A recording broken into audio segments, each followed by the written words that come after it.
Assalamualaikum warahmatullahi wabarakatuh. Perkenalkan, nama saya Aurelia Yasinareswari dengan NIM G00240558 dari kelompok B9. Pada kesempatan kali ini saya akan mempresentasikan terkait dengan laporan praktikum anatomi 1.3. Untuk laporan yang pertama yaitu Alif baru saja flexing ke circle tongkrongannya gara-gara perutnya mirip roti sobek pas mereka nongkrong. Teman-temannya yang merasa insecure bertanya ke Alif bagaimana cara biar bisa six pack maksimal. Alif sebagai gym bro yang profesional memulai penjelasan tentang anatomi otot yang bikin perut jadi kotak-kotak. Untuk pertanyaan yang A, jelaskan tentang pembagian lapisan dinding abdomen anterior dan posterior. Yang B, jelaskan sistem otot yang ada di abdomen. Yang C, jelaskan struktur penggantung yang menjaga organ pencernaan pada posisinya. Jadi yang pertama, mengenai lapisan abdomen. Untuk lapisan abdomen itu sendiri terbagi menjadi beberapa bagian. Namun yang akan kita bahas pada kali ini adalah bagian anterior dan juga posterior. Untuk yang pertama yaitu bagian anterior. Di bagian anterior ini ada beberapa lapisan. Yang pertama ada kulit, ada di bagian sini. Lalu ada juga fascia superficialis yang terbagi menjadi dua lapisan, yaitu fascia Camper itu bagian sini dan juga fascia Scarpa itu bagian sini. Nah, selanjutnya ada juga fascia profunda terbagi menjadi 3 bagian, yaitu di sini. Lalu yang keempat itu ada musculi et aponeurosis. Nah, muskul ini terbagi menjadi 5. Yang pertama ada musculus obliquus externus abdominis, yaitu ada di bagian sini. Lalu juga ada musculus obliquus internus abdominis, yaitu ada di bagian sini. Lalu juga ada musculus transversus abdominis, ada di bagian sini. Lalu juga ada musculus rectus abdominis dan juga musculus pyramidalis abdominis. Nah, untuk lapisan yang kelima yaitu ada fascia transversalis, itu ada di bagian sini. Lalu juga ada fascia extraperitonealis atau biasa disebut dengan jaringan lemak, ada di bagian sini. Dan juga yang lapisan ketujuh ada peritoneum parietal, ada di bagian sini.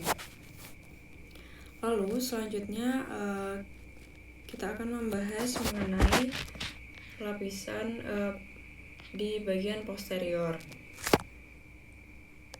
Di bagian posterior ini juga terbagi menjadi 5 bagian. Yang pertama ada di bagian kulit.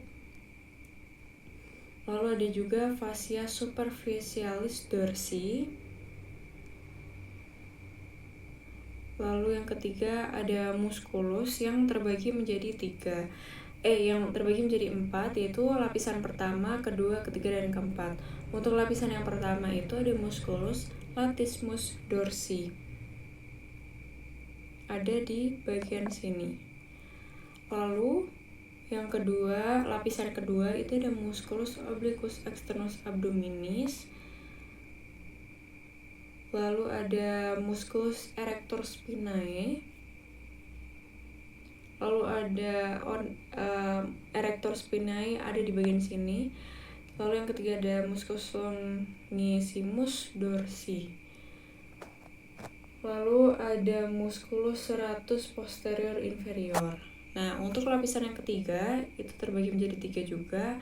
Ada musculus multifidus, musculus interspinalis, musculus obliquus internus abdominis.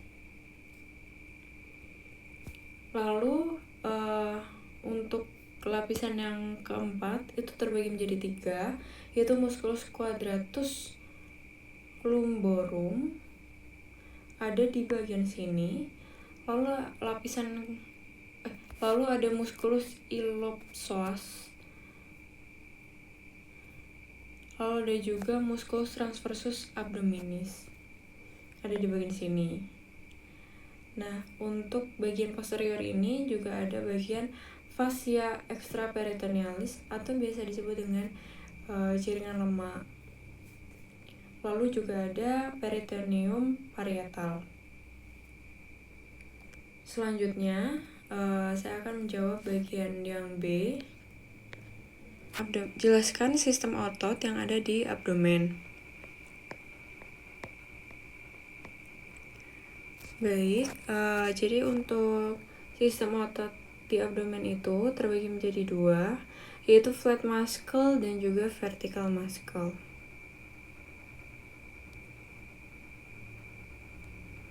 Untuk flat muscle, yang termasuk ke dalam flat muscle itu ada musculus obliquus externus, lalu ada juga musculus obliquus internus dan juga musculus transversus. Nah, untuk bagian obliquus externus ini contohnya seperti ligamentum inguinal. Jadi, ligamentum inguinal itu batas bawah aponeurosis musculus obliquus externus abdominis yang membentuk ligamentum inguinal dextra dan juga sinistra, di mana aponeurosis ini berjalan dari spina iliaca anterior superior atau bisa disebut dengan sias sampai tuberculum pubicum dan melipat membentuk kanalis inguinalis. Itu untuk ligamentum inguinal. Lalu untuk yang termasuk ke dalam vertical muscle atau bisa disebut untuk vagina musculi recti, yaitu ada musculus rectus abdominis, lalu ada juga musculus pyramidalis, itu ada di bagian sini. Nah, untuk yang termasuk ke dalam musculus rectus abdominis itu ada intersectiones tendinae, ada juga processus siphoideus, ada juga umbilicus, dan juga di antara keduanya juga ada.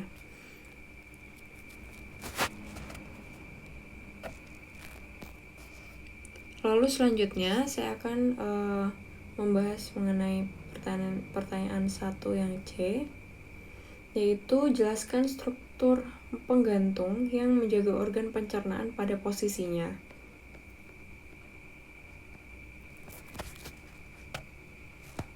Pada bagian ini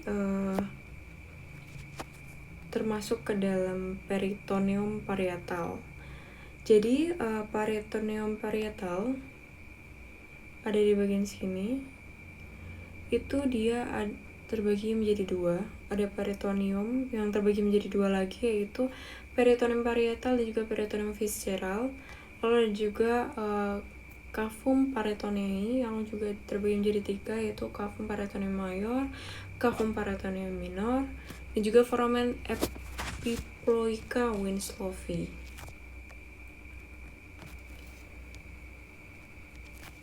Nah, untuk peritoneum ini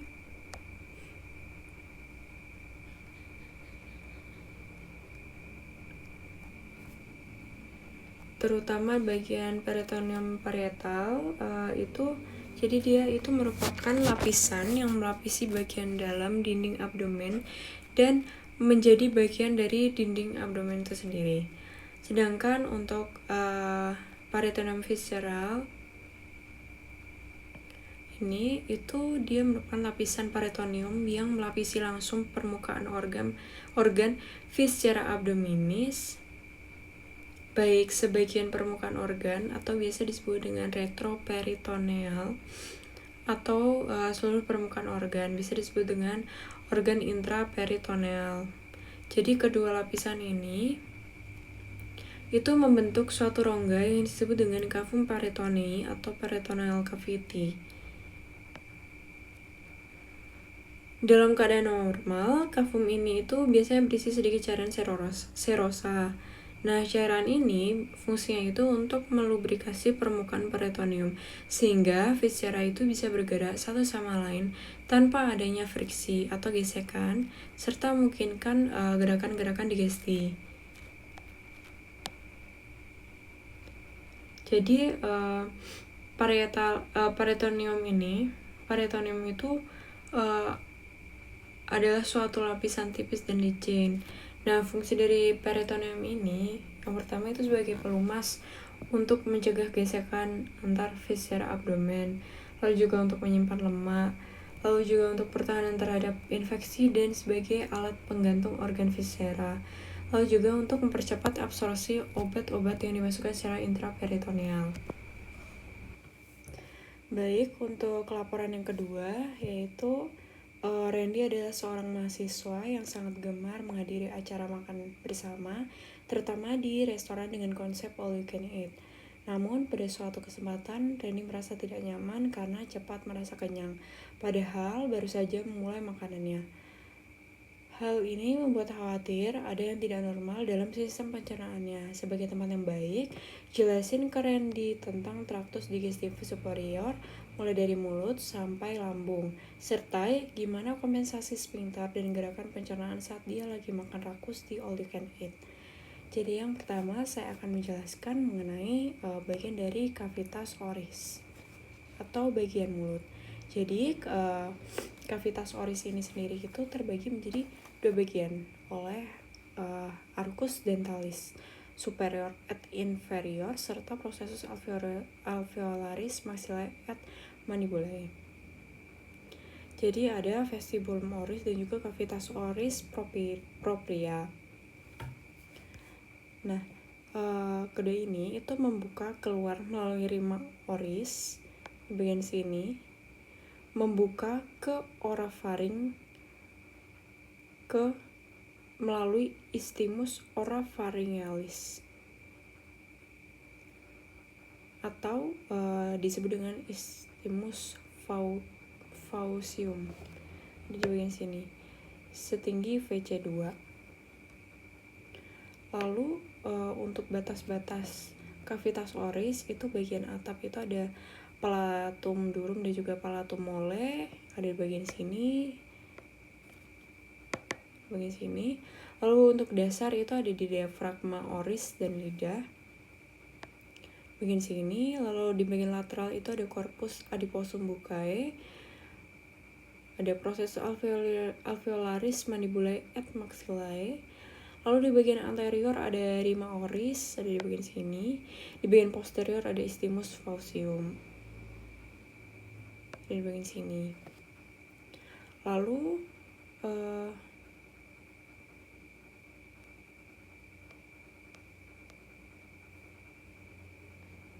yang kedua ada bagian palatum. Nah, di bagian palatum ini ada palatum durum dan juga palatum mole. Untuk yang palatum durum itu terbagi menjadi dua, yaitu yang pertama ya ada bagian 2/3 anterior. Itu bagiannya ada processus palatinus ossis maxillae di bagian sini. Lalu ada juga 1/3 posterior, yaitu lamina horizontalis ossis palatini, ada di bagian sini. Nah, untuk bagian palatum mole itu terbagi menjadi 5, yaitu musculus tensor veli palatini. Lalu ada juga musculus levator veli palatini, ada musculus palatopharyngeus, ada musculus uvulae, ada musculus palatoglossus.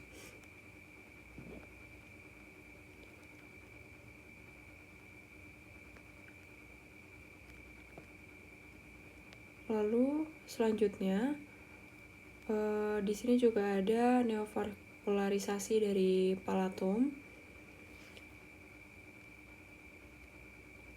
Jadi kalau untuk foramen, jadi terbagi menjadi 3, ada foramen palatina mayor, foramen palatina minor, juga ada fossa incisivum. Kalau foramen palatina mayor itu dilalui oleh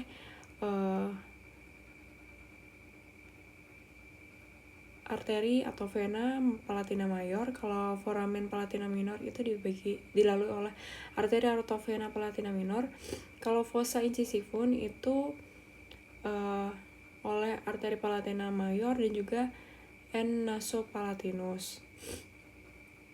Kalau inervasinya itu kalau dari nervus palatinus mayor itu cabang dari nervus maxillaris, keluar melalui foramen palatina mayor dan berjalan ke anterior untuk menginervasi palatinum, durum dan juga gingivae sejauh premolaris per labia. Lalu untuk nervus palatina minor itu keluar dari foramen palatina minor dan berjalan ke arah posteromedial untuk menginervasi palatinum more.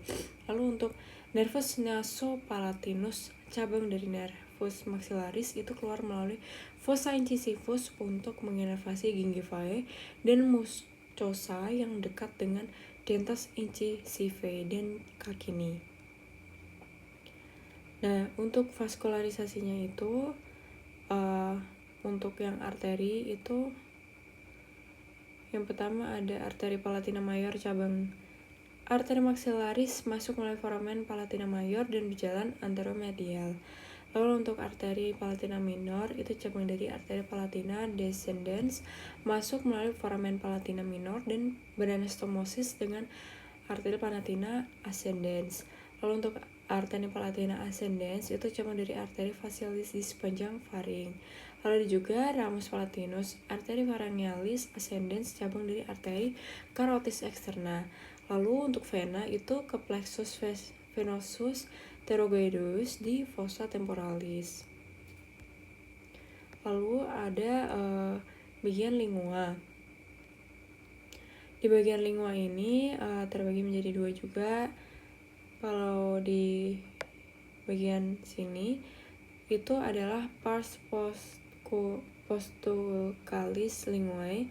Kalau di bagian sini itu adalah pars presulcalis linguae. Jadi untuk pars presulcalis linguae ini ada papilla filiformia, papilla filiform pada bagian sini. Itu merupakan papilla yang paling kecil dan paling banyak jumlahnya, berupa tonjolan berbentuk kerucut dan menutupi 2/3 permukaan atas anterior lingua. Nah, papilla ini itu mengandung ujung saraf efferent yang peka terhadap nyeri.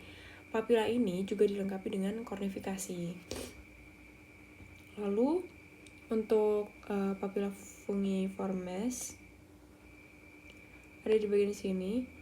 Itu dia memiliki ujung seperti kepala, membulat, berwarna merah dan biasanya mengandung colliculus gustarius.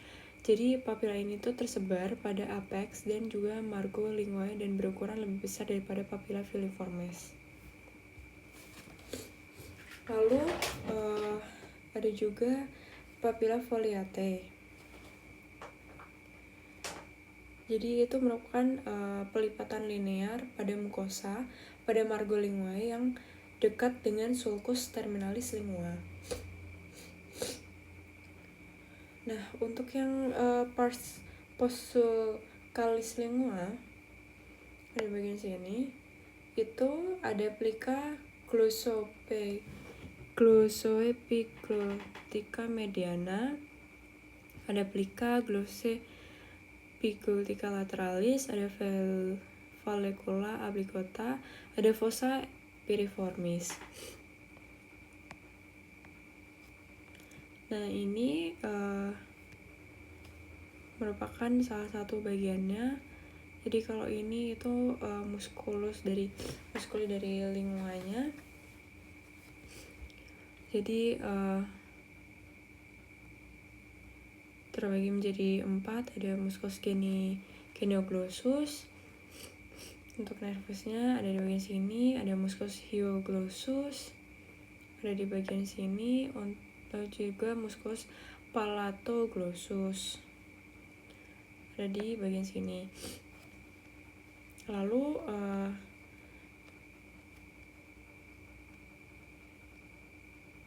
jadi yang ini termasuk ke dalam otot ekstrinsik. Dan untuk yang ini dia merupakan otot intrinsik. Untuk otot intrinsik ini juga terbagi menjadi 4, yaitu musculus longitudinalis superior. Ada di bagian sini ada musculus longitudinalis inferior. Ada bagian sini ada musculus transversus linguae, ada bagian sini, dan juga musculus verticalis linguae.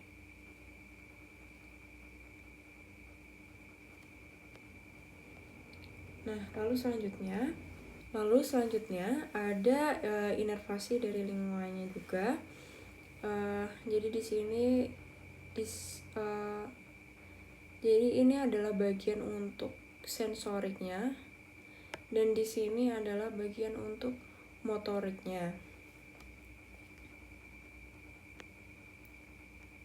Nah, untuk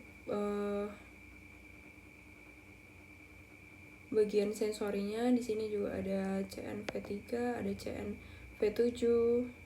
Kalau untuk motoriknya ada CN7. Lalu selanjutnya ada bagian dentes atau gigi. Nah, gigi itu terbagi menjadi 2, ada gigi susu atau dentes decidui, dan juga gigi tetap atau dentes permanentes. Nah, untuk gigi susu itu muncul dalam rongga mulut antara umur 0,5 sampai 2,5 tahun. Jumlahnya itu decidui itu ada 20 buah. Jadi yang termasuk ke dalam gigi susu itu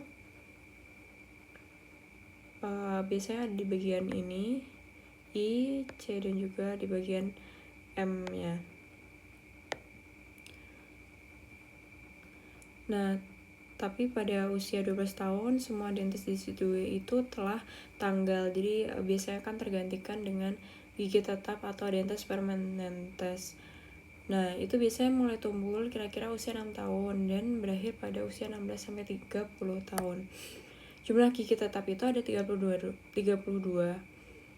Nah, gigi tetap itu ada di bagian I, C, dan juga M. Dan juga ada di sini. Nah, untuk dentes superior itu membentuk arcus dentalis superior, dan juga dentes inferior itu membentuk arcus dentalis inferior. Untuk neurovaskularisasinya itu biasanya oleh AV atau alveolaris superior et inferior. Untuk jenis gigi tiap rahang itu ada dentes incisivi atau gigi seri, itu ada di bagian sini. Ada juga dentes caninus atau jadi itu ada gigi taring di bagian sini. Lalu juga dentes premolar atau biasanya itu adanya pada dentes permanentes saja di bagian sini. Lalu ada juga dentes molar atau gigi Graham di bagian sini. Nah, selanjutnya ada bagian orifaring. Untuk bagian orifaring ini dibagi menjadi 3, yaitu nasofaring, orofaring, dan laryngofaring. Untuk orofaring, jadi orofaring ini membentang setinggi vertebra cervicalis 2-3. Nah, orofaring itu juga berhubungan dengan kavitas oris melalui isthmus faucium. Lalu yang selanjutnya ada annulus Waldeyer. Nah, di daerah isthmus faucium itu terlihat adanya suatu lingkaran jaringan limfoid yang disebut dengan annulus Waldeyer. Jadi ini dia annulus Waldeyer yang tersusun atas rangkaian ada kalau di bagian kranial itu ada tonsilla pharyngealis. Lalu juga kalau bagian lateral itu ada tonsilla palatina. Ada di bagian sini.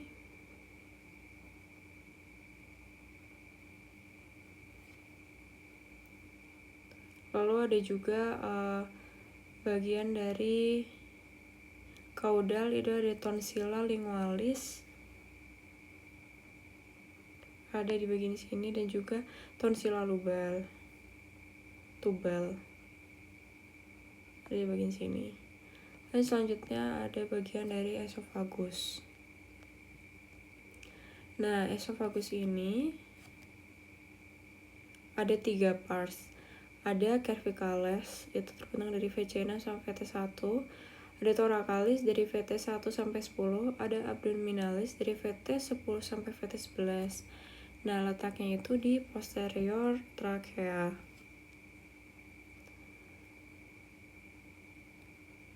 Untuk angustia esofagusnya itu di ini.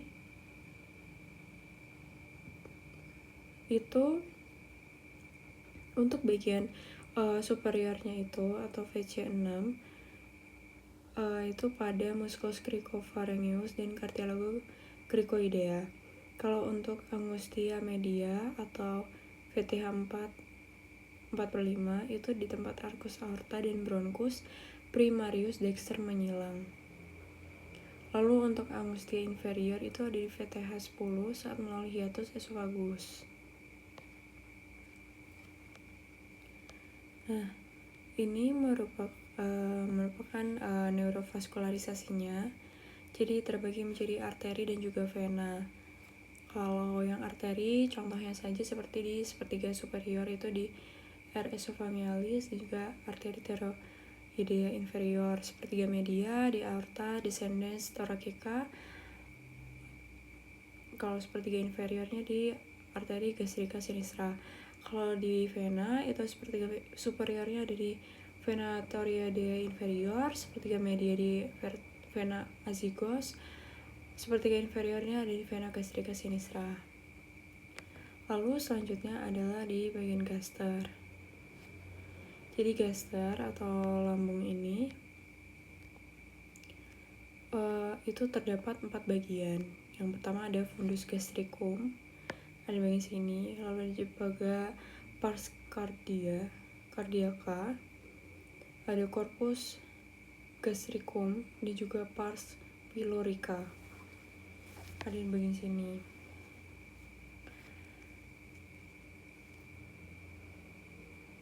Jadi untuk gaster ini juga ada gastropharyngeal sphincter atau LES. Lalu juga ada musculus sphincter pylori. Nah, ini di gaster ini juga ada curvatura gastrica major, yaitu biasanya ke omentum majus. Kalau curvatura gastrica minor itu omentum minus. Jadi di gaster juga ini ada di bagian ini ada pylorus dan juga bagian sini menuju duodenum. Selanjutnya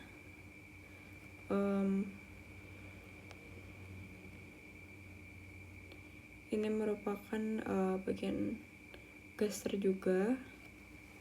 Lalu yang selanjutnya adalah kompensasi dari sphincter. Jadi otot sphincter itu dalam sistem pencernaan itu fungsinya sebagai katup yang mengontrol aliran makanan dan cairan di sepanjang saluran pencernaan. Nah, itu terdapat 2 jenis utama, yaitu ada sphincter esophagus atas dan juga sphincter esophagus bawah atau LES. Kalau yang bagian atas itu letaknya bagian atas esophagus, yaitu untuk membiarkan makanan itu masuk dari tenggorokan dan menutup untuk mencegah makanan kembali ke mulut. Nah, kalau yang sphincter esophagus bawah atau LS itu berada di pertemuan esophagus dan juga lambung atau gaster. Itu untuk membuka saat makanan ke lambung dan menutup setelahnya. Nah, ini untuk mencegah reflux asam lambung.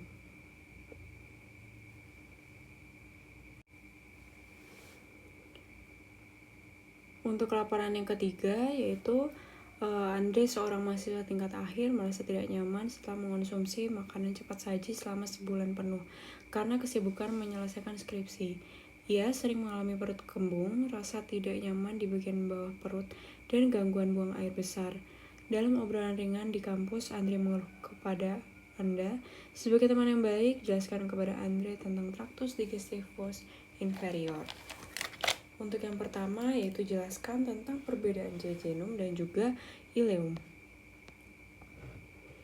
Jadi untuk perbedaannya itu yang pertama dari letaknya itu sendiri. Kalau jejunum itu dia ada di regio umbilicalis, sedangkan ileum itu dia ada di kanan bawah cavum abdomen pelvis.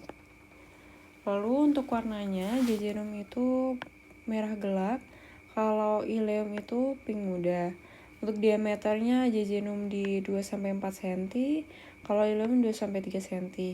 Untuk dindingnya jejunum itu tebal, kalau ileum tipis. Untuk vaskularisasinya jejunum itu banyak, kalau ileum sedikit. Untuk vasa rektanya jejunum banyak, kalau ileum panjang. Kalau dari arkadesnya itu, kalau jejunum itu hanya 1-2 tingkat. Kalau ileum itu bersusun dan lebih kompleks. Kalau lemah mesenterinya di jejunum itu sedikit, sedangkan di ileum itu banyak. Lalu untuk pelika sirkularis, itu jejunumnya besar, tinggi, dan rapat. Kalau ileum itu sedikit dan jarang, dan juga tidak ada bagian distal. Lalu untuk plak payerinya di jejunum itu ada beberapa, kalau di ileum itu ada banyak. Selanjutnya, jelaskan struktur bangunan di kolon. Nah, untuk struktur bangunan di kolon,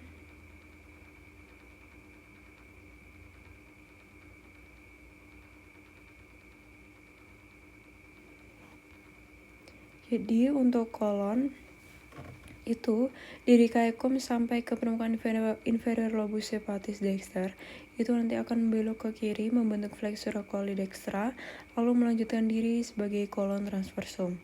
Nah, kolon ini juga dipisahkan dari dinding abdomen anterolateral oleh omentum majus. Untuk vaskularisasinya itu ada arteri dan juga vena. Kalau arteri itu di arteri ileocolica et colica dextra, kalau vena itu bermuara ke vena mesenterica superior. Untuk inervasinya itu simpatis itu ada nervus planicus minor, kalau parasimpatis ada di nervus 10. Nah, kolon ini juga itu penggantungnya ada di mesokolon sigmoideum, lalu melanjutkan diri ke rektum. Kolon ini juga berjalan menyilang abdomen mulai dari flexura coli dextra sampai flexura coli sinistra.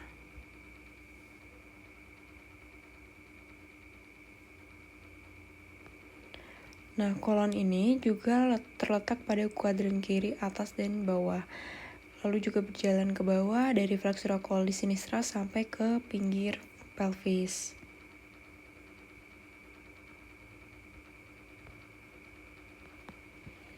Untuk selanjutnya, jelaskan struktur anatomi yang berhubungan dengan pengeluaran feses. Jadi, di sini terdapat rektum dan juga analis kanalis. Untuk rektum itu sisi luarnya itu terdapat flexura sacralis dan juga flexura perinanalis atau flexura anorektal. Jadi dia akan berbentuk S jika dilihat dari lateral. Kalau flexura anorektal itu dia akan membantu menjaga kontinensi tinja melalui tonus otot puborektalis. Kalau untuk sisi dalamnya itu ada tunica mucosa, itu nanti terdapat lipatan-lipatan transversal yang disebut dengan plicae transversalis atau Houston. Di bawah lipatan ini juga rektum mengalami dilatasi membentuk ampula recti. Lalu ada juga zona transisi dari rektum ke kanalis analis ditandai oleh linea anorectalis atau anorectalis junction. Selanjutnya ada kanalis analis. Nah, di kanalis analis ini terletak di bagian bawah diafragma pelvis dan berakhir di anus. Nah, kanal ini dibagi menjadi 3 segmen, ada zona columnaris, pecten analis, dan juga zona cutanea, dan juga ada zona hemorrhoidalis. Jadi untuk zona columnaris itu nanti terdiri dari lipatan longitudinal yang dibentuk dari corpus cavernosum. Kalau pecten analis itu epithelium squamous kompleks non keratinasi yang menimbulkan zona putih di mukosa atau zona alba. Lalu untuk zona cutanea itu kulit eksternal. Untuk zona hemorrhoidalis itu tempat yang memungkinkan terjadinya penjualan hemorrhoid. Nah, pada permukaan dalam itu ada columna rectalis, ada valvulae anales, dan juga sinus rectalis. Nah, di sini juga ada otot-otot sphincter. Contohnya seperti musculus sphincter ani internus, musculus corrugator ani, ada musculus sphincter ani externus, ada juga musculus puborectalis. Nah, ini adalah bagian dari kanalis untuk vaskularisasinya. Jadi untuk vaskularisasinya itu terbagi menjadi arteri dan juga vena. Untuk yang arteri itu ada arteri rectalis superior cabang arteri mesenterica inferior, ada juga arteri rectalis media cabang arteri iliaca interna, dan juga arteri rectalis inferior cabang arteri iliaca interna. Untuk yang vena itu ada vena rectalis superior yaitu vena mesenterica inferior, vena porta. Kalau vena lalu ada juga vena rectalis media seperti vena iliaca interna, vena cava inferior. Lalu ada juga vena rectalis inferior seperti vena pudenda interna, vena iliaca interna, dan juga vena cava inferior. Sekian dari presentasi laporan